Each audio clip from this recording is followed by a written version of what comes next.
Hello friends, welcome to my channel.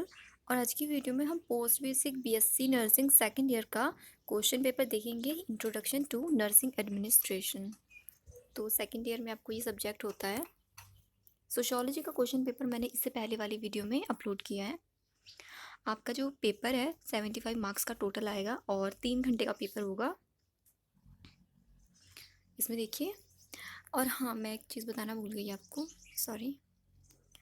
ये जो paper है ये पिछले साल का ही है, 2021 का। ये देखिए, नवंबर 2021 में ये पेपर हुआ है आपका। तो काफ़ी हेल्पफुल रहेगा क्योंकि प्रीवियस पेपर से भी एक दो क्वेश्चन वो डाल देते हैं। फर्स्ट क्वेश्चन है जिसमें ऑप्शनल है, discuss the meaning of job analysis, explain the process of recruitment of nursing staff in any hospital. और सी है इसका, discuss the meaning and importance of personal policies. तो ये फर्स्ट क्वेश्चन है आपका। और जॉब डिस्क्रिप्शन और जॉब एनालिसिस, ये दोनों क्वेश्चन बहुत इंपॉर्टेंट है, हर एक बार आते हैं, अच्छे से याद कर लेना। थोड़ा थोड़ा डिफरेंस है दोनों में ही। ये बी क्वेश्चन में ये बताया गया कि कैसे कैसे रिक्रूटमेंट होगी इस नर्सिंग स्टाफ की, यानी कि क्या क्वालिफ़िकेशन चाहिए, किस पोस्ट के लिए कितना एक्सपीरियंस चाहिए, वो सब बातें आप इसके अंदर लिखोगे। साथ में पर्सनल पॉलिसी, यानी कि जो भी एम्प्लॉयज़ जिस भी इंस्टीट्यूशन में आपके ऑर्गेनाइजेशन में एडमिनिस्ट्रेशन में काम कर रहे हैं, उनके लिए कौन कौन सी पॉलिसीज़ हैं, क्या सुविधाएं हैं, क्या क्या रेगुलेशंस हैं, रूल्स हैं, वो आप इसमें लिखना होगा। अब इसमें और करके नीचे देखिए, सेकंड क्वेश्चन आपका बनता है कि discuss the meaning of supervision. Supervision क्या है? तो किसी को एडवाइस करना, सुपरवाइज़ करना और असिस्ट करना, ये सारी चीज़ें सुपरविज़न के अंडर ही आएंगी। प्रिंसिपल्स बताने उसके, and various techniques of supervision, और किस किस तरह से सुपरविज़न की जा सकती है। जैसे कि इसमें मेथड्स भी होते हैं, टेक्निक्स आप सेम लिख सकते हो। इस ये जो क्वेश्चन है आपका, इसमें एक होता है डायरेक्ट और इनडायरेक्ट सुपरविज़न, ठीक है, सॉरी। तो सेकंड क्वेश्चन का मैंने आपको बता दिया। इस वाले क्वेश्चन का एक डायरेक्ट है, एक इनडायरेक्ट आएगा, जिसको आप डिटेल से अपनी बुक से ध्यान से पढ़ लेना। डायरेक्ट में डायरेक्टली और इनडायरेक्टली में जैसे डॉक्यूमेंटेशन वगैरह उस तरह से सुपरवाइज़ करना। डायरेक्ट में किसी को हम जैसे देखते हैं कैसे काम कर रहे हैं, वो कैसा उनका बिहेवियर है, वो सारा चीज़ें डायरेक्ट सुपरविज़न में। और इनडायरेक्टली डॉक्यूमेंटेशन से रिकॉर्ड्स रिपोर्ट्स को चेकिंग करने के बाद पता चलता है। सेकंड क्वेश्चन देखिए, कॉन्सेप्ट ऑफ कॉस्ट इफेक्टिवनेस, ये है second question. Describe the physical layout of nursing unit and necessary facilities. जो नर्सिंग यूनिट होती है, नर्सिंग स्टाफ जहाँ पे बैठते हैं, वहाँ का लेआउट कैसा होना चाहिए, यानी कि वो एरिया किस तरह का बनाया जाना चाहिए। कुछ इस तरह से क्वेश्चन आपका आएगा बुक में, इसमें काफ़ी अच्छे से आपको मिल जाएगा। इसमें आप डायग्राम भी बना सकते हो, अगर आप अच्छे से क्वेश्चन को समझ लेते हो तो डायग्राम भी इसके अंदर आप इन्वॉल्व कर सकते हो। छोटा सा डायग्राम बनाओगे तो आपके नंबर थोड़े और आ जाएंगे। Discuss the role of ward sister in assignment of duty and time planning.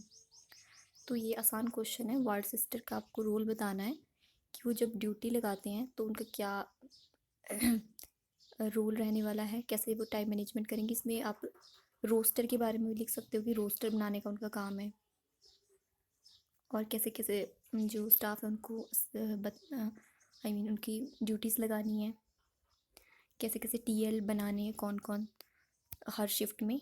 तो ये सारा वार्ड सिस्टर का काम होगा। थर्ड क्वेश्चन देखिए, discuss the responsibility of nursing superintendent in relation to staff development. तो जो स्टाफ डेवलपमेंट प्रोग्राम का क्वेश्चन है, ये काफ़ी ज़रूरी है और वो आप इसके अंदर लिख सकते हो।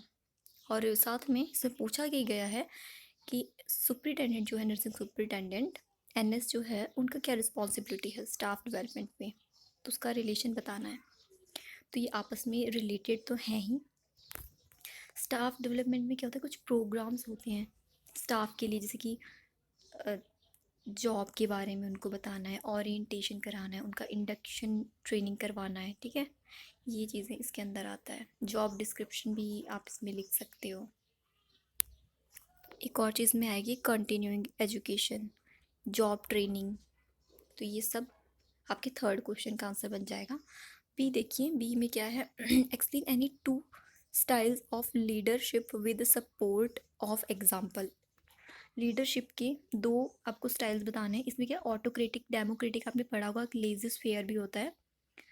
तो वैसे तो तीन हैं जो मैंने पढ़े हैं, तीन हैं, तो दो पूछे हैं तो आप डेमोक्रेटिक लिख सकते हो, एक ऑटोक्रेटिक लिख सकते हो।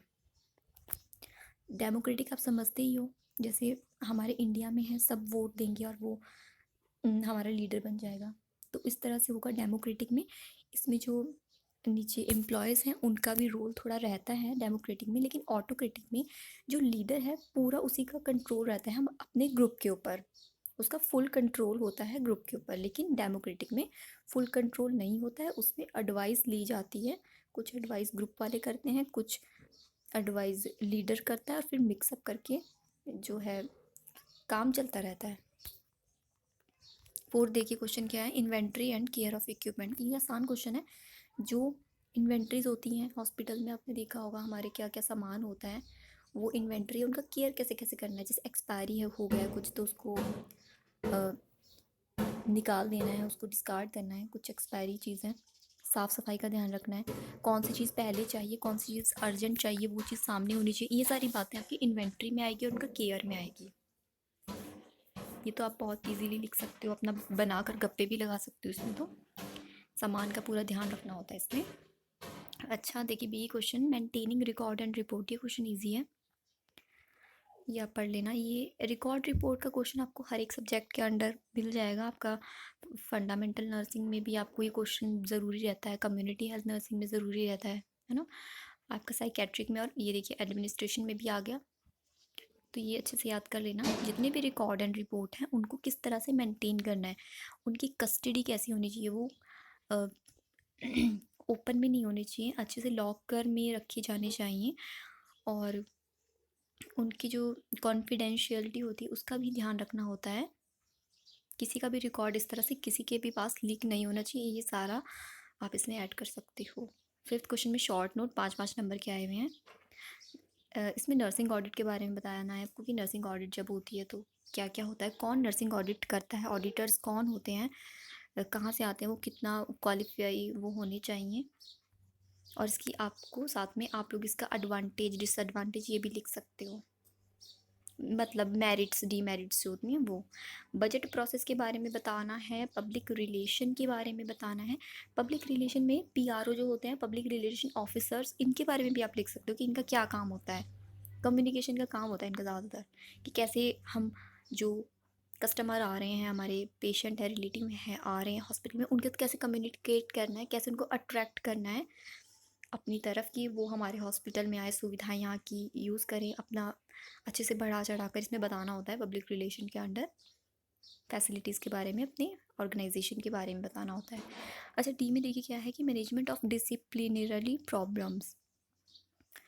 तो डिसिप्लिन होता है हर जगह, वहाँ पर क्या क्या प्रॉब्लम्स रहती हैं, उनकी मैनेजमेंट कैसे की जा सकती है, वो आपको लिखना होगा इसमें। जॉब डिस्क्रिप्शन में क्या होता है, देखिए दोनों क्वेश्चन आ गए हैं ऊपर, देख सकते हो आप। फर्स्ट क्वेश्चन जॉब एनालिसिस भी आया हुआ है, जॉब डिस्क्रिप्शन भी आया हुआ है। ये दोनों क्वेश्चन ज़रूरी हैं, काफ़ी इंपॉर्टेंट क्वेश्चन है, तो आप तैयार कर लेना बढ़िया से इनको। जॉब के बारे में जितना भी रिकॉर्ड होता है रिटर्न में जो दिया गया होता है कि आपकी ये सैलरी रहेगी, इतना आपका इतने टाइम तक आपको जॉब करना पड़ेगा, तब आपको एक्सपीरियंस मिलेगा, ये सब चीज़ें आएंगी। क्वालिफिकेशन, एज लिमिट, एक्सपीरियंस, ये सब जॉब डिस्क्रिप्शन के अंडर में आएगा। ऑर्गेनाइजेशन ऑफ हॉस्पिटल में आप डायग्राम बना सकते हो, और इसका थोड़ा सा रीड आपको बुक से करना है। हेल्थ टीम, ये क्वेश्चन बहुत ज़्यादा इंपॉर्टेंट तो है ही, पर ईजी बहुत है, अच्छा है, बहुत ही ईजी क्वेश्चन है। हेल्थ टीम में कौन कौन लोग आते हैं वो आपको सारे लिख देने हैं, थोड़ा थोड़ा उनके बारे में, उनके रोल के बारे में, उनके वर्क के बारे में थोड़ा सा लिख लेना। तो ये क्वेश्चन पेपर था जो मैंने आपको थोड़ा सा आंसर्स भी बता दिए आपको ऐसे ही छोटे छोटे। तो थोड़ा मेरी वीडियो बड़ी हो जाती है क्योंकि मैं थोड़ा एक्सप्लेन करने लग जाती हूँ, पता नहीं आपको समझ आता है कि नहीं आता, ये मुझे पता नहीं है, पर आप मुझे कमेंट कर देना, समझ आता भी है तो भी, नहीं भी आता तो कोई बात नहीं, नेगेटिव पॉजिटिव कमेंट सब चलते रहते हैं, ये तो चलता ही रहता है, जब चैनल बनाया है तो सब तरह के आ जाते हैं, इसका मैं बुरा नहीं मानती। आप जो भी लिखोगे कमेंट करोगे मुझे पता चल जाएगा कि क्या कमी रह रही है वीडियो में। Okay friends, thank you. और अगला जो पेपर होगा वो भी मैं जल्दी अपलोड कर दूँगी पोस्ट बेसिक वालों के लिए। फिर ऑल द बेस्ट, तैयारी करते रहो क्योंकि पेपर आपका बड़ा लेंथी आता है, ठीक है। अच्छे से लिखने की तैयारी आप अच्छे रखो। Thank you.